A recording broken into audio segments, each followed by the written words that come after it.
प्रभु तेरी वाणी जीवन की रोटी, नैनों की ज्योति अंधेरा मिटाती।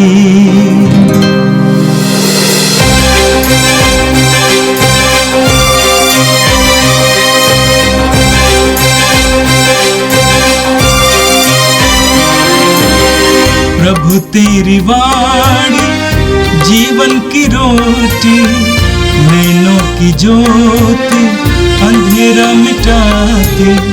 प्रभु तेरी वाणी जीवन की रोटी, नैनों की ज्योति अंधेरा मिटाती। वाणी वाणी वाणी वाणी वाणी पवित्र है, शाश्वत है, जीवन का मन्ना है। 20 जनवरी सोमवार। पहला पाठ इब्रानियों के नाम संत पौलुस का पत्र, अध्याय 5 वचन संख्या 1 से 10 तक। प्रत्येक महायाजक मनुष्यों में से चुना जाता और ईश्वर संबंधी बातों में मनुष्यों का प्रतिनिधि नियुक्त किया जाता है, जिससे वह भेंट और पापों के प्रायश्चित की बलि चढ़ाए। वह अज्ञानियों और भूले भटके लोगों के साथ सहानुभूतिपूर्ण व्यवहार कर सकता है, क्योंकि वह स्वयं दुर्बलताओं से घिरा हुआ है। यही कारण है कि उसे न केवल जनता के लिए बल्कि अपने लिए भी पापों के प्रायश्चित की बलि चढ़ानी पड़ती है। कोई भी अपने आप यह गौरवपूर्ण पद नहीं अपना लेता है। प्रत्येक महायाजक हारून की भांति ईश्वर द्वारा बुलाया जाता है। इसी प्रकार मसीह ने अपने को महायाजक का गौरव नहीं प्रदान किया। ईश्वर ने उनसे कहा, तुम मेरे पुत्र हो, आज मैंने तुम्हें उत्पन्न किया है। अन्यत्र भी वह कहता है, तुम मेलकिसेदेक की तरह सदा ही पुरोहित बने रहोगे। मसीह ने इस पृथ्वी पर रहते समय पुकार पुकार कर और आंसू बहाकर ईश्वर से, जो उन्हें मृत्यु से बचा सकता था, प्रार्थना और अनुनय विनय की। श्रद्धालुता के कारण उनकी प्रार्थना सुनी गई। ईश्वर का पुत्र होने पर भी उन्होंने दुख सहकर आज्ञा पालन सीख लिया।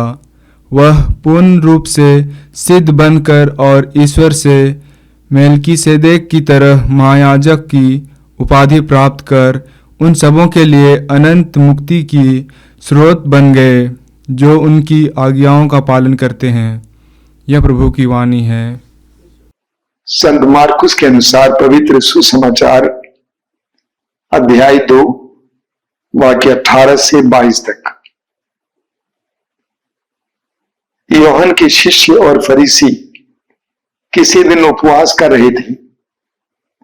कुछ लोग आकर ईसा से बोले, यूहन्ना के शिष्य और फरीसी उपवास कर रहे हैं, आपके शिष्य उपवास क्यों नहीं करते? ईसा ने उत्तर दिया, जब तक दूल्हा साथ है क्या बाराती शोक मना सकते हैं? जब तक दूल्हा उनके साथ है वे उपवास नहीं कर सकते हैं। किंतु वे दिन आएंगे जब दूल्हा उनसे बिछुड़ जाएगा, उन दिनों वे उपवास करेंगे। कोई पुराने कपड़े पर कोरे कपड़े का पैबंद नहीं लगाता, नहीं तो नया पैबंद सिकुड़ कर पुराना कपड़ा फाड़ देता है और चीर बढ़ जाती है। कोई पुरानी मशकों में नई अंगूरी नहीं भरता, नहीं तो अंगूरी मशकों को फाड़ देती है और अंगूरी तथा मशकें दोनों बर्बाद हो जाती हैं। नई अंगूरी को नई मशकों में भरना चाहिए। यह प्रभु का दिव्य सुसमाचार है। क्रिस्त प्रभु की जय। मेरे प्रिय भाई और बहनों, आज का पहला पाठ इब्रानियों के पत्र के अध्याय 5 से लिया गया था। आज के पाठ में आपने सुना संत पौलुस हमें प्रभु यीशु मसीह की पुरोहिताई के बारे में एक बहुत सुंदर शिक्षा देते हैं। सबसे पहले एक पुरोहित कौन है? एक पुरोहित वो व्यक्ति है जो मनुष्यों और ईश्वर के बीच में मध्यस्थ का काम करता है, जो मनुष्यों के दर्द पीड़ाओं को ईश्वर तक पहुंचाता है, उनके पापों के लिए प्रायश्चित की बलि चाहता है। इतना ही नहीं, ईश्वर से अनुग्रह और आशीष प्राप्त करके मनुष्यों तक पहुंचाता है। हमें लेवी ग्रंथ के अध्याय 8 में ये पढ़ने को मिलता है कि ईश्वर ने मूसा को आदेश दिया कि मूसा हारून तथा उसके पुत्रों का इस्राएल के पुरोहितों के रूप में अभिषेक दे। पूरे लेवी ग्रंथ के अध्याय 8 में हमें इसका सुंदर वर्णन मिलता है। और आज के पाठ में संत पौलुस हमें पुरोहितों के बारे में बहुत सुंदर शिक्षा देते हैं और इसके बाद यीशु की पुरोहिताई के बारे में हमें बताते हैं। संत पौलुस हमें 4 बातें बताते हैं पुरोहितों के बारे में। पहली बात क्या है? पौलुस कहते हैं कि प्रत्येक प्रधान याजक मनुष्यों में से चुना जाता है और ईश्वर संबंधी बातों में मनुष्यों का प्रतिनिधित्व नियुक्त किया जाता है, जिससे वो भेंट और पापों के प्रायश्चित की बलि चाहे। पौलुस कहते हैं सबसे पहली बात कि हर पुरोहित मनुष्यों में से चुना जाता है। कोई भी पुरोहित आसमान से टपकाया नहीं जाता है। कोई भी पुरोहित कोई देवता नहीं है, ईश्वर नहीं है, कोई फरिश्ता नहीं है, बल्कि मनुष्यों में से चुना जाता है। वो हमारे ही भाई हैं, हमारे ही मित्र हैं, हमारे ही बेटे हैं, हमारे ही रिश्तेदार हैं। वचन में लिखा है कि हर पुरोहित मनुष्यों में से चुना जाता है। दूसरी बात, वह अज्ञानियों और भूले भटके लोगों के साथ सहानुभूतिपूर्ण व्यवहार कर सकता है, क्योंकि वह स्वयं दुर्बलताओं से घिरा हुआ है। पुरोहितों के बारे में पौलुस कहते हैं कि वो स्वयं दुर्बलताओं से घिरा हुआ होता है। वो स्वयं दुर्बलताओं से घिरा हुआ होता है। उसके अंदर बहुत सारी दुर्बलताएं होती हैं। जैसा कि मैंने कहा कि वो फरिश्ता नहीं है, उसके अंदर कई प्रकार की दुर्बलताएं होती हैं। इसके बावजूद ईश्वर ने उसको चुना है। कुरिन्थियों के पहले पत्र के अध्याय 1 वाक्य 26 और 27 को पढ़िएगा। वहां संत पौलुस कहते हैं कि ईश्वर ने दुर्बलों को चुना है ताकि बलवानों को लज्जित करें। तो पुरोहित स्वयं दुर्बल होता है।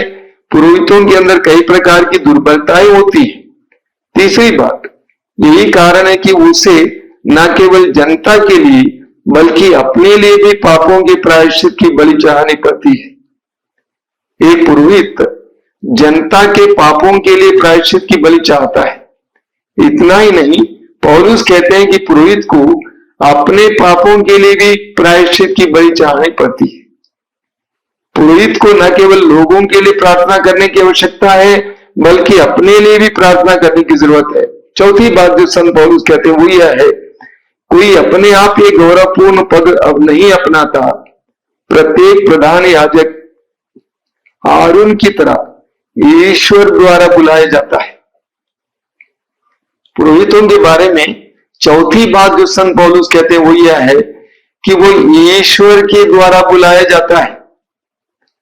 हर पुरोहित को ईश्वर ने चुना है, बुलाया है। पुरोहित ने ईश्वर को नहीं चुना है, पुरोहित ने उस पद को नहीं चुना है। उसके किसी प्रकार की गुणवत्ता के कारण वो चुना नहीं जाता है।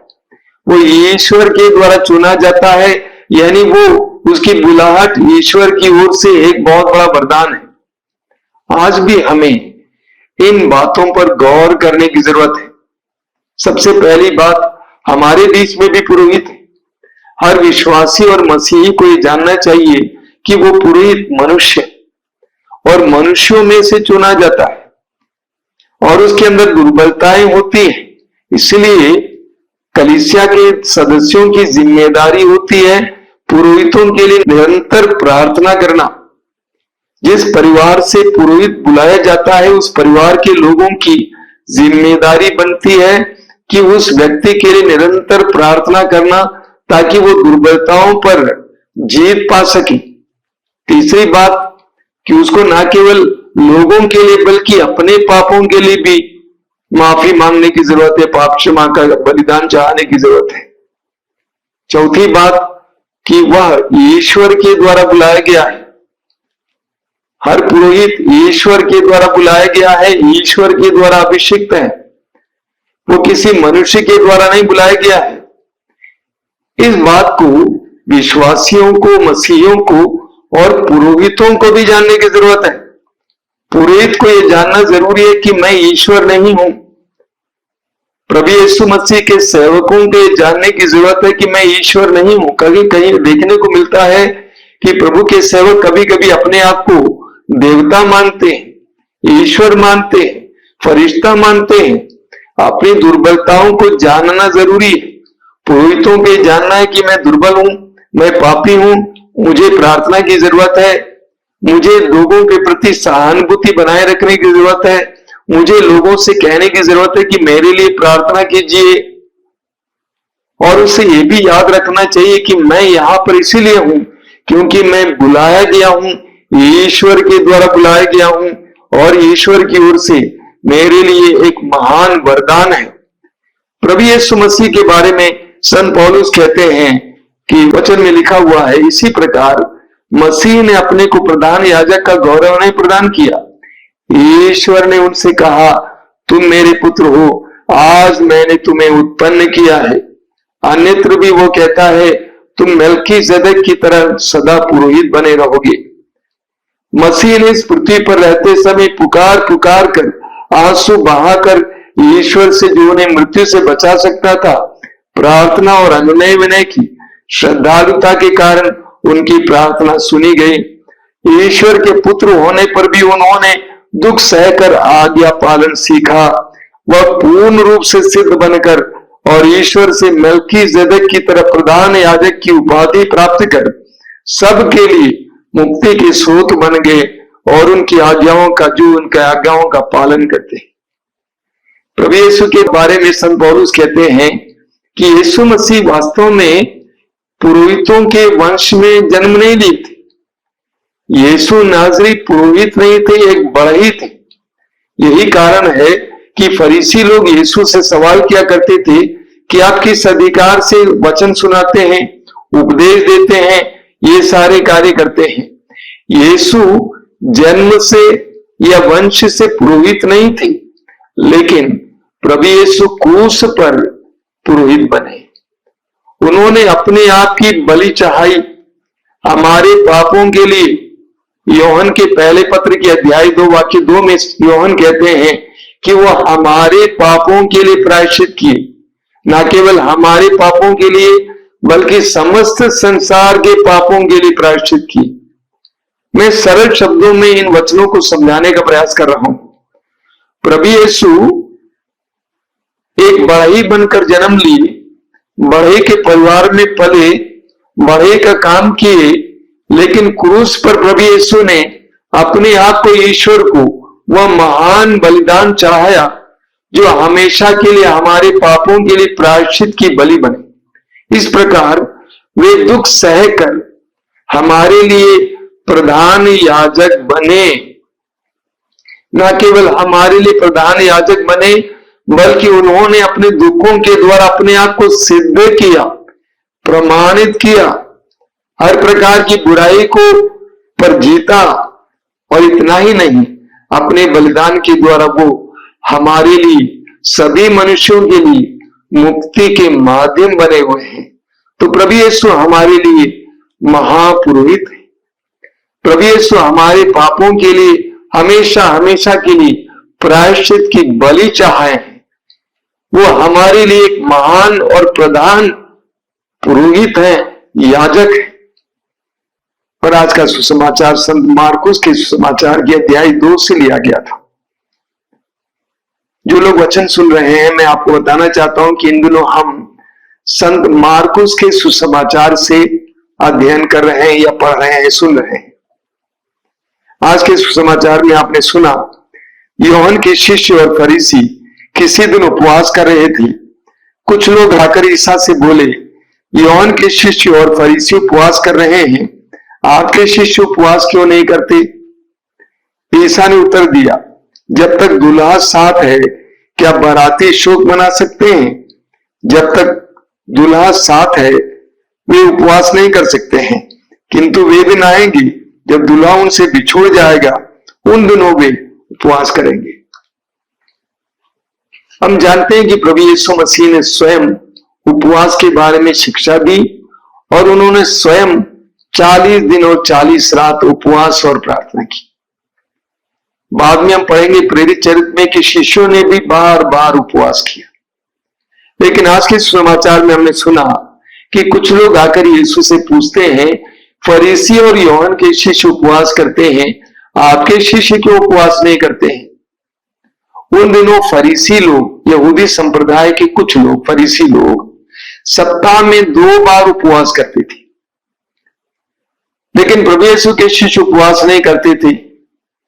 अब उनसे सवाल किया जा रहा है, तो प्रभु ने उनसे कहा कि जब तक दूल्हा उनके साथ है क्या बाराती शोक मना सकते हैं? जो बारात में जाते हैं उनको उपवास से अलग किया जाता है, उनको उपवास करने की जरूरत नहीं होती थी।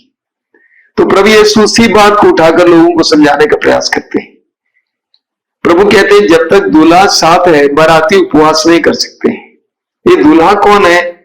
प्रभु यीशु है। प्रकाशन ग्रंथ अध्याय 19 में और मत्ती अध्याय 25 में पढ़ेंगे कि यीशु दूल्हा है, यीशु वो दूल्हा है। और प्रभु कहते हैं कि जब दूल्हा उठाया जाएगा उस समय वे उपवास करेंगे, और वास्तव में ऐसा ही हुआ। प्रभु यीशु के जाने के बाद शिष्यों ने बहुत उपवास किया। प्रेरित चरित्र में आप पढ़ेंगे कि जहां कहीं भी शिष्यों को, लोगों को प्रभु के कार्य के लिए नियुक्त करना होता था तो वे उपवास और प्रार्थना करने के बाद ही ऐसा कार्य करते थे। तो ऐसा ही हुआ।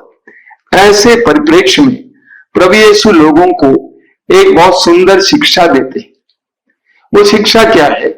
प्रभु 2 दृष्टांतों के द्वारा समझाते हैं। प्रभु कहते हैं कोई पुराने कपड़े पर कोरे कपड़े का पैबंद नहीं लगाता। पुराने जमाने में, हमारे जमाने में भी जब कपड़ा फट जाता था तो दूसरा कपड़ा उसके साथ लगाकर सिलाई किया जाता था। आजकल तो यूज एंड थ्रो का जमाना है, इस्तेमाल करो फेंक दो, लेकिन पहले ऐसा नहीं होता था। पुराने कपड़े को किसी तरह से बचा के रखा जाता था।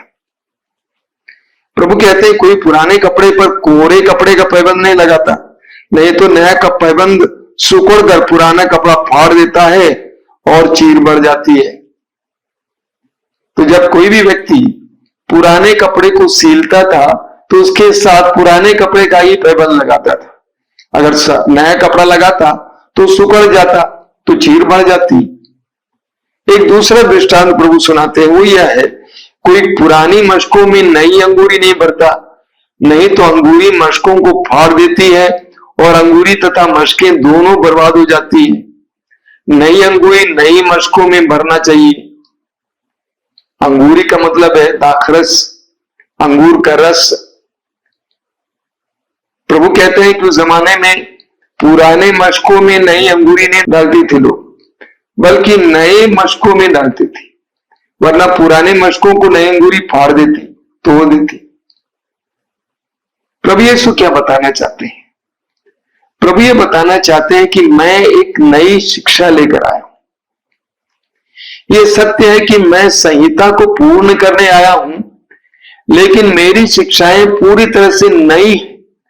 यीशु एक नई शिक्षा लेकर आए हैं, एक नई जीवन शैली लेकर आए हैं, एक नया जीवन दर्शन लेकर आए हैं। हमारी आदत है कुछ पुराने को रख लें, कुछ नया जोड़ दें।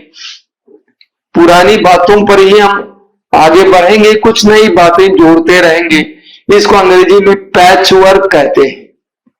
प्रभु यीशु कहते हैं कि मैं पैच वर्क करने नहीं आया हूं, मैं पुराने से नए को जोड़ने नहीं आया हूं, मैं पूरी तरह से नया बनाने आया हूं। प्रकाशन ग्रंथ अध्याय 21 वाक्य 5 में प्रभु कहते हैं मैं सब कुछ नया बना देता हूं। यीशु की शिक्षाएं संसार की शिक्षाओं से पूरी तरह से भिन्न है, अलग है। और संसार को यीशु की शिक्षाओं को ग्रहण करना है तो पूरी तरह से ग्रहण करने की आवश्यकता है। हमारे अंदर एक बुरी आदत है, समझौता करने की आदत। थोड़ा सा सत्य, थोड़ा सा झूठ, थोड़ा सा प्रेम, थोड़ा सा घृणा, थोड़ा सा पुराना, थोड़ा सा नया। प्रभु कहते हैं बिल्कुल नहीं, मैं सब कुछ नया बना देता हूं। एक नई जीवन शैली, एक नई शिक्षा, एक नया जीवन दर्शन हर मसीही के लिए, हर विश्वासी के लिए ये सुसमाचार एक चुनौती है। आइए हम प्रार्थना करें। प्रभु यीशु, धन्यवाद देते हैं आज के सुंदर दिन के लिए, इन पवित्र वचनों के लिए धन्यवाद देते हैं। हम तुझसे प्रार्थना करते हैं तेरी शिक्षाओं को पूरी तरह से ग्रहण करने के लिए, उनके अनुसार जीवन जीने के लिए हमें कृपा दीजिए। हमारे जीवन में किसी तरह से नए पुराने का सम्मिश्रण ना हो, बल्कि हमारे अंदर नवीनता। तूने कहा मैं सब कुछ नया बना देता हूं। हमें एक नया जीवन जीने के लिए कृपा दीजिए, पुरानी बातों को त्यागने के लिए कृपा दीजिए। हे प्रभु यीशु, इन वचनों को सुनने वाले मेरे भाई बहनों को आशीर्वाद दीजिए। आज का पूरा दिन उनके लिए कृपा का दिन बने, आशीष का दिन बने।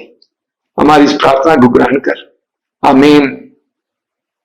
प्रभु तेरी वाणी जीवन की रोटी, नैनों की ज्योति अंधेरा मिटाती। वाणी वाणी वाणी वाणी वाणी पवित्र है, शाश्वत है, जीवन का मन्ना है।